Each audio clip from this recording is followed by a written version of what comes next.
Hello everyone, welcome to my home kitchen. આજે આપણે બનાવશું રીંગણનો ઓળો. આ રીંગણનો ઓળો બનાવવા માટે ઓળાના સ્પેશિયલ રીંગણ મળે છે, તો જોઈ લઈએ તેની સામગ્રી. તે માટે એક ઓળા સ્પેશિયલ રીંગણ લેવો, જે વજનમાં આશરે 200 ગ્રામ છે. 2 ટમાટર લેવા, 2 લીલી ડુંગળી લેવી. જો તમને લીલી ડુંગળી ના લેવી હોય અથવા અવેલેબલ ના હોય તો સૂકી ડુંગળીનો પણ ઉપયોગ કરી શકો છો. 4-5 કળી લસણ, કટકો આદુ, કોથમીર લેવા. અને સૌથી પહેલાં ડુંગળી, ટમાટર, આદુ, લસણને બારીક ચોપ કરી દેવું. લીલી ડુંગળીના લીલા પાનને પણ અલગથી ચોપ કરી દેવા. હવે ગેસ ઓન કરી એક પેન મૂકી દઈએ અને તેમાં એક મોટો ચમચો ઓઇલ એડ કરીએ. ગેસની ફ્લેમ લો રાખવાની છે. ઓઇલ ગરમ થાય એટલે તેમાં 1/4 ટીસ્પૂન હિંગ એડ કરવી અને ત્યારબાદ તેમાં ફાઇન ચોપ કરેલ આદુ અને લસણ એડ કરી દેવું. તમે જો આદુ અને લસણને ચોપ ના કરવા માંગતા હો તો તેની પેસ્ટનો પણ ઉપયોગ કરી શકો છો. તો ઓઇલમાં તેને 1 મિનિટ માટે સાંતળી, ત્યારબાદ તેમાં ફાઇન ચોપ ડુંગળી એડ કરી દેવી અને તેને મિક્સ કરી સાંતળી લેવું. ધીમી આંચ પર તેને 3થી 4 મિનિટ સુધી રોસ્ટ થવા દેવું અને બાજુમાં રીંગણને શેકી લેવું. તો સૌથી પહેલાં રીંગણ પર ઓઇલ એપ્લાય કરી અને તેનામાં ચાકુ વડે 3થી 4 કટ કરી દેવા, જેથી કરીને રીંગણ અંદર સુધી સારી રીતે શેકાઈ જાય. ત્યારબાદ તેને ગેસ પર શેકી લેવું. સાંતળવા મૂકેલ કાંદાને ચેક કરી લઈએ અને વચ્ચે વચ્ચે તેને હલાવતા રહીએ. હવે ગેસ ઓન કરી અને રીંગણને શેકી લઈએ.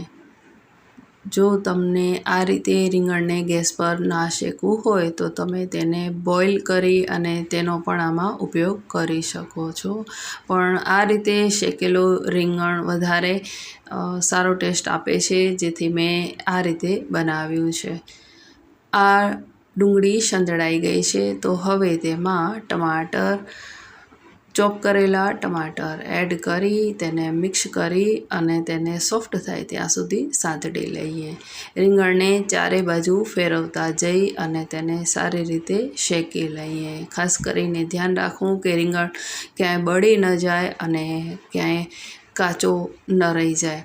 તો તેનામાં કચાશ હશે તો ખાવાની મજા નહીં આવે. એટલે ફેરવતા જઈ અને ચારે બાજુ સારી રીતે તેને શેકી લેવું.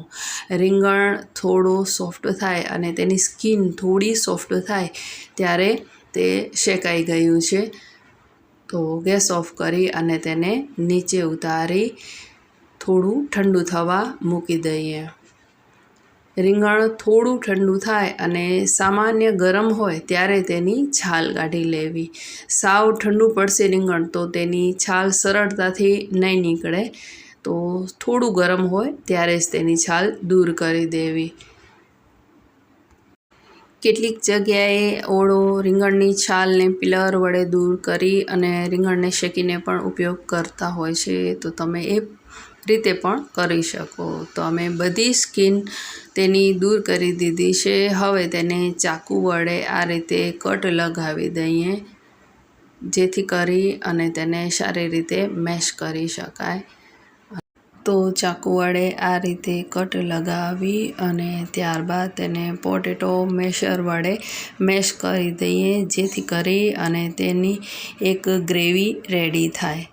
તો રીંગણનો ઓળો બનાવવા માટે આ રીતની આપણે રીંગણની પેસ્ટ રેડી કરવી. હવે ડુંગળી ટામેટાં સારી રીતે સોફ્ટ થઈ ગયા છે. તેમાં રેડી કરેલ રીંગણની ગ્રેવી એડ કરી દઈએ અને ત્યારબાદ તેને મિક્સ કરી હલાવી લઈએ. હવે તેમાં જરૂરી મસાલા એડ કરીએ. તો રૂટીન મસાલા જ એડ કરવાના છે. 1/2 ટીસ્પૂન હળદર, 1 સ્પૂન લાલ મરચું, 1 સ્પૂન ધાણાજીરું પાવડર એડ કરી તેને મિક્સ કરી દઈએ અને ગેસની ફ્લેમ લો રાખવાની છે. હવે તેમાં સ્વાદ મુજબ મીઠું એડ કરી દઈએ. ત્યારબાદ 1 સ્પૂન ગરમ મસાલો એડ કરી તેને મિક્સ કરી અને સ્લો ફ્લેમ પર તેને થોડીવાર રોસ્ટ થવા દઈએ. લીલી ડુંગળીના પાન એડ કરી ફરી તેને મિક્સ કરીએ અને ત્યારબાદ તેમાં બારીક સમારેલી થોડી કોથમીર ઉમેરી અને તેને મિક્સ કરી દઈએ. 1 થી 2 મિનિટ ધીમી આંચ પર તેને ચડવા દઈ ગેસ ઓફ કરી નીચે ઉતારી લઈએ અને એક બાઉલમાં સર્વ કરીએ. લીલી ડુંગળીના પાન અને બારીક સમારેલી કોથમીર વડે તેને ગાર્નિશ કરીએ તો તૈયાર છે રીંગણનો ઓળો, જે બાજરાના રોટલી પરાઠા જોડે બહુ જ ટેસ્ટી લાગે છે. ભાખરી જોડે પણ ખાઈ શકાય છે. વિડીયો પસંદ પડ્યો હોય તો લાઈક શેર કરજો અને મને કોમેન્ટમાં જણાવજો તમને વિડીયો કેવો લાગ્યો. Thank you.